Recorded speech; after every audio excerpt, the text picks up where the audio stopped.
এই যে শুইবা বাউ নো ওয়াও বাউ বাবুরা।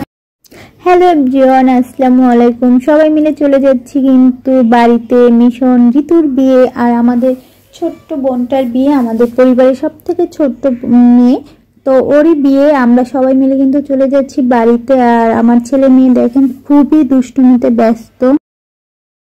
আমরা সবাই মিলে কিন্তু অটোর জন্য দাঁড়িয়েছিলাম, যেহেতু আমরা বরিশাল থেকে পটুয়াখালী যাব, আর সেজন্য আমরা বাসা থেকে বের হয়ে অটোর জন্য রাস্তার মাথায় দাঁড়িয়ে আছি। অটো আসলে কিন্তু আমরা অটোতে উঠে পড়ব।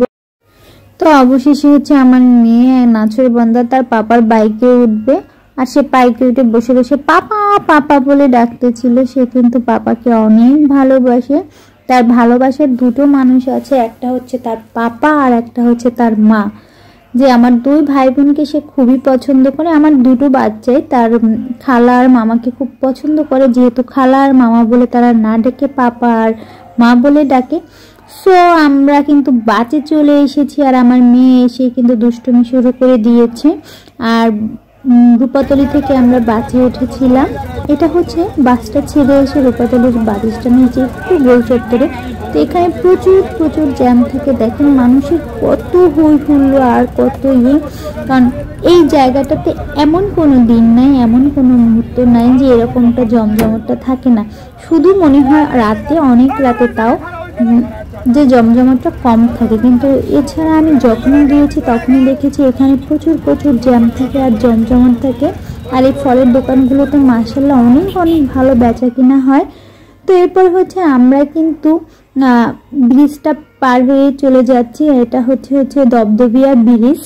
পটুয়াখালী থেকে বরিশালে আসা যাওয়ার পথে এখন হচ্ছে আমাদের তিনটা ব্রিজ পার হতে হয়।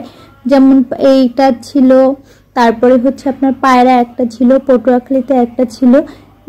টোটাল তিনটা ফেরি পার হয়ে কিন্তু একসময় মানুষ বরিশাল থেকে পটুয়াখালীতে যেত। এখন কিন্তু কোনো ফেরি নেই, সবগুলো কিন্তু ব্রিজ হয়ে গিয়েছে। পদ্মা ব্রিজ হওয়াতে কিন্তু এদিকে যানজটটা খুব কমে গিয়েছে। দেখেন ঢাকা থেকে এখন কিন্তু মাত্র 3 ঘন্টা 3.5 ঘন্টায় হচ্ছে আপনি বরিশালে চলে আসতে পারেন। আবার বরিশাল থেকে 1 ঘন্টায় পটুয়াখালী চলে যেতে পারেন। সেক্ষেত্রে আপনার 4 ঘন্টায় আপনি ঢাকা থেকে পটুয়াখালী চলে আসতে পারবেন। ব্রিজগুলো হওয়ার জন্য অনেক অনেক উপকার হয়েছে মানুষের। তো আমরা হচ্ছে বাস থেকে নেমে অটো করে চলে যাচ্ছি গ্রামের বাড়িতে। যেহেতু আমরা গ্রামের বাড়িতে যাব ঋতুর বিয়েতে, তাই কিন্তু আর পটুয়াখালীর মধ্যে আমরা ঢুকিনি। আমরা কিন্তু এয়ারপোর্টের রাস্তাতে নেমে ওখান থেকে আমরা অটো নিয়ে এয়ারপোর্টের পাশ থেকে চলে যাচ্ছিলাম, কারণ আমাদের গ্রামের বাড়িটা এয়ারপোর্টের কাছেই ছিল। তো আল্লাহ হাফেজ, সবাই ভালো থাকবেন। আবার নতুন কোনো